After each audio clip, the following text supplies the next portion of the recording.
جنرال صاحب دماغ غږ اورئ تاسو څوک؟ وې غږ بیا طاقت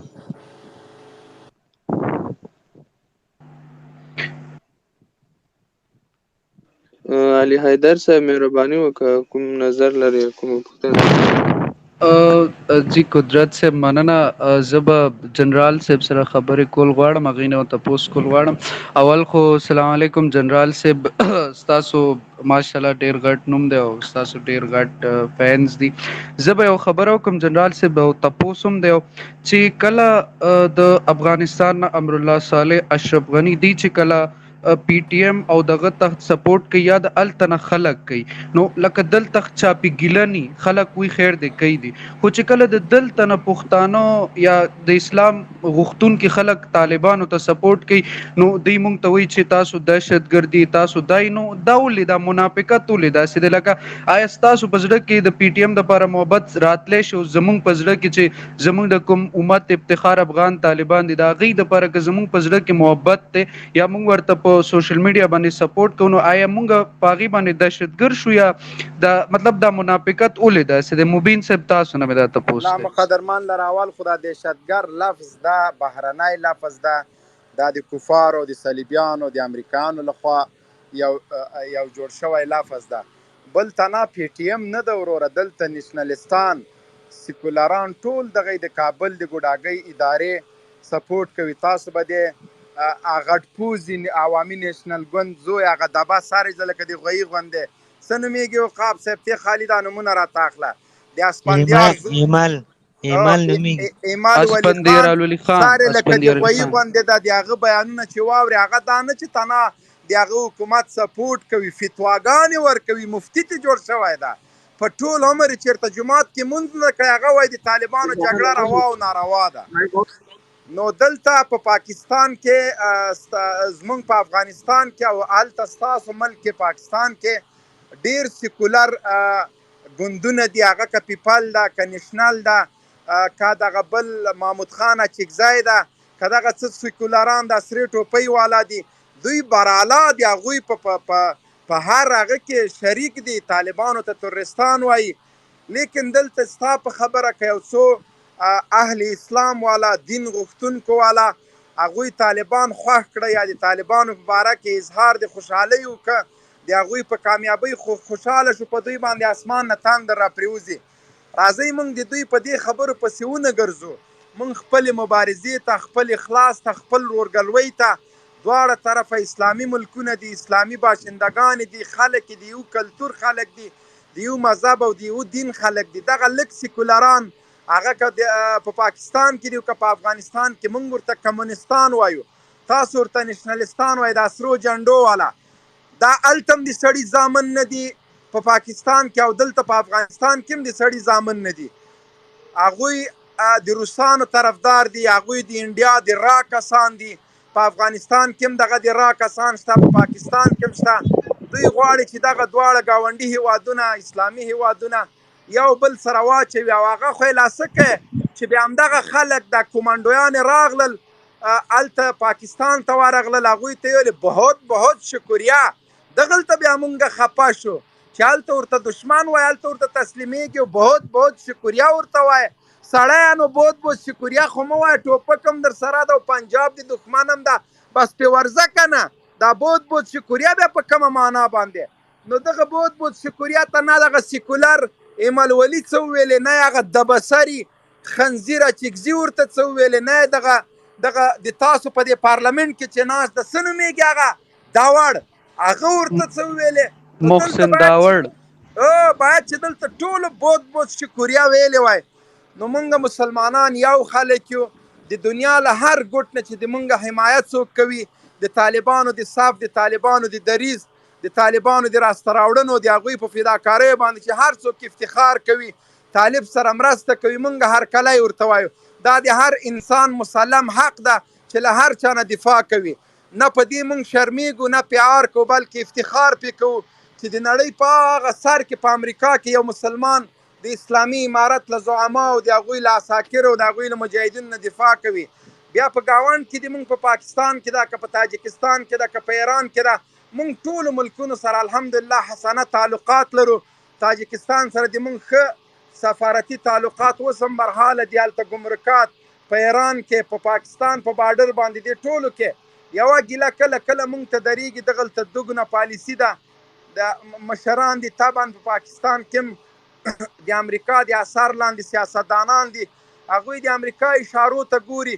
د وخت په تېرېدو سره به انشاءالله دا ټوله خطه د امن خطه شي، د موږ به دوستي وي، د موږ به کوریډو وي، د موږ به د ریل ګاډو پټلۍ وي، له ټولو اسلامي هیوادونو سره وي که کفري هیوادونو سره وي.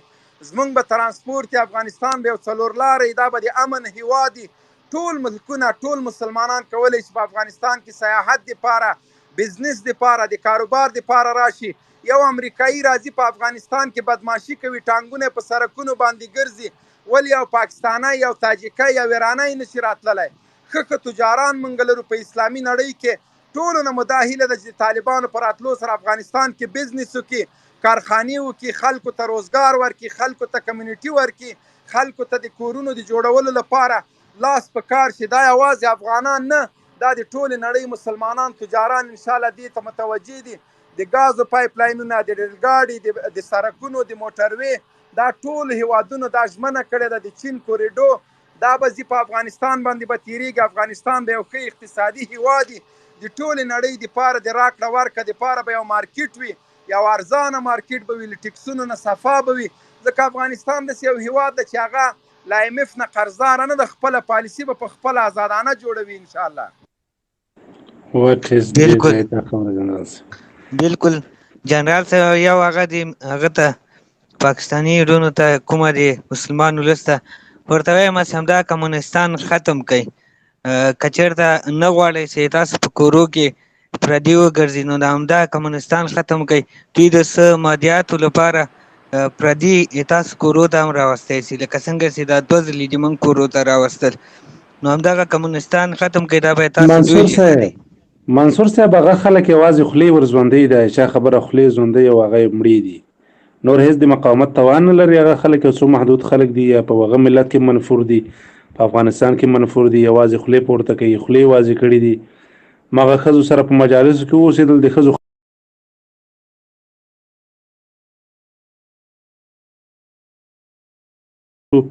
او دا د کال یو نیم کال 2 کاله 3 کاله ووتل، خو د خپل دغه مبارزه کې یوازې دا نه چې خپل هغه بندیان خلک را خلاص نه کړل، بلکې نور په پاکستان حکومت باندې ووژل. او که دغه هغه سره خوځښت سره نورم خلک مرسته کوي او هغه سره درېږي، ممکن نورم ورته صدمه ورسوي.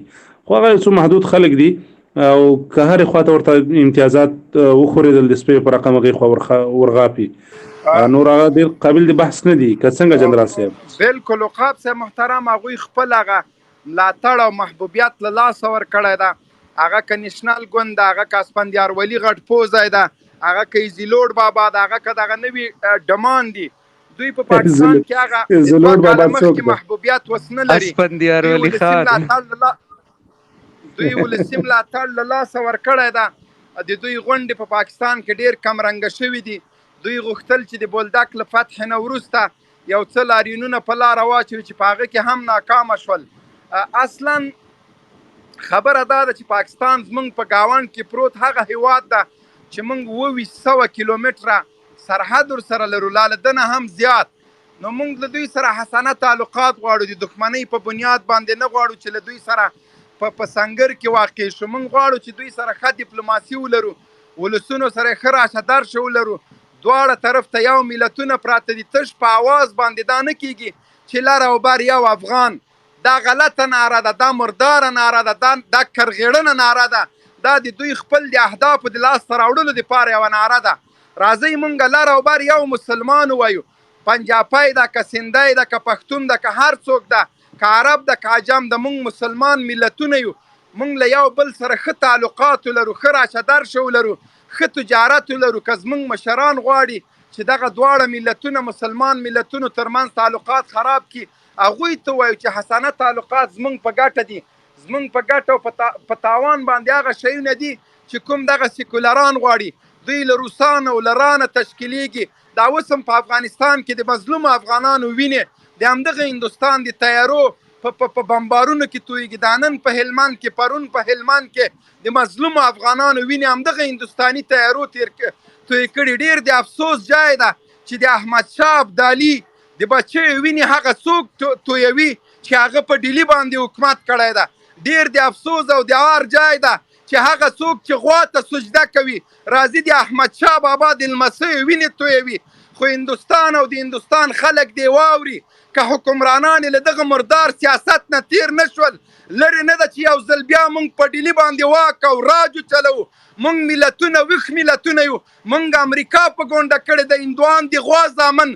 هغه څوک چې غوا او بت ته سجدې کوي هغه ته به هېڅکله خپل غچ او انتقام پرې نه ږدو. موږ ویښ ملتونه یو. خو افسوس دلته ځینې ضمیر فروشانو، ځینې غلامانو، ځینې د امریکا جاسوسانو زمونږ د بچیو د قیله قیله کولو دپاره له هندوستان نه تیاري او توغندي راغواړي.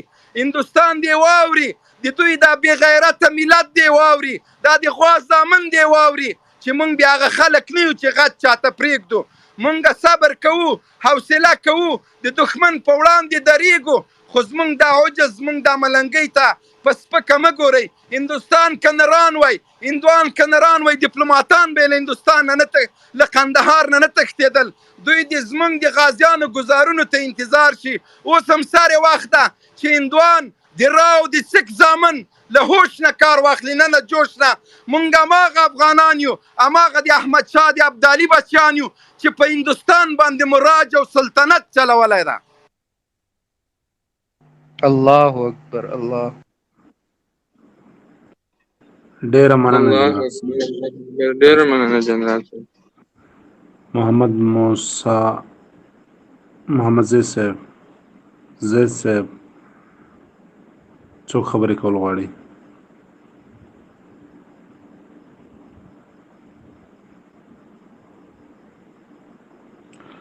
زید صاحب محترم السلام مهرباني علیکم وکړئ. محترمه او کاب صاحب قدرت الله ټولو ته د ګروپ ټولو ملګرو ته سلامونه وایم. وعلیکم السلام. مننه. جنرال مبین صاحب دغه خبرې خو دې ماشاءالله ډېرې ښې وکړې.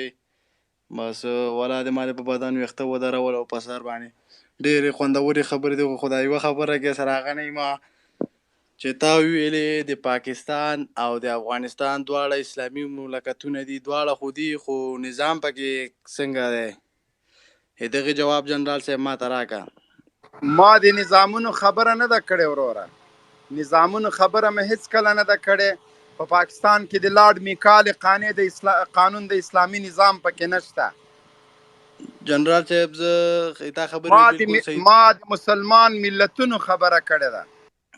جنرال صاحب زه ښه پوهېږم او الحمدلله زه د اسلامي امارت خوا طرفدار یم او الله دې راولي په ټول افغانستان باندې د الله تعالی زر تر زره قایم کړي، ځکه چې ډېر ظلم زیاتی قتال روان ده. خو په یوه خبره کې سره هغه ما جنرال صاحب که چېرته اسلامي امارت راغی که نه خبرې دې دوامداره کوه که نه و اواز مې د جنرال او مهرباني وکړه وروره که کوشش وکړې په دغه موضوع باندې وغږېږي دا به ډېره ښه. هغه د ملت خبره کړې ده، د حکومت خبره نه ده کړې. که تاسو چېرته د حکومت خبره ته فهم کړي او زاهد صاحب تاسو څه سوال که لرئ زر یې وکړئ چې موږ موضوع ته راځو. جنرال صاحب دغلته سوال مې دغه ده که نه، دغلته خلک پوښتنې کوي که نه، یعنې هر څوک چې امارت اسلامي سره وران دي دغلته دا خلک پوښتنې کوي که چېرته اسلامي امارت دلته قایم سي، الله تعالی راولي، خدای دې زر تر سره راولي، وایي دوی به په پاکستان باندې به جهاد کوي که نه به کوي؟ دغه سوال ولې وکړي ولې په پاکستان جهاد وکړي؟ وجه دوی دغه ځکه چې نه ته جواب ورکړه. جهاد په کوم وخت کې فرض کېږي؟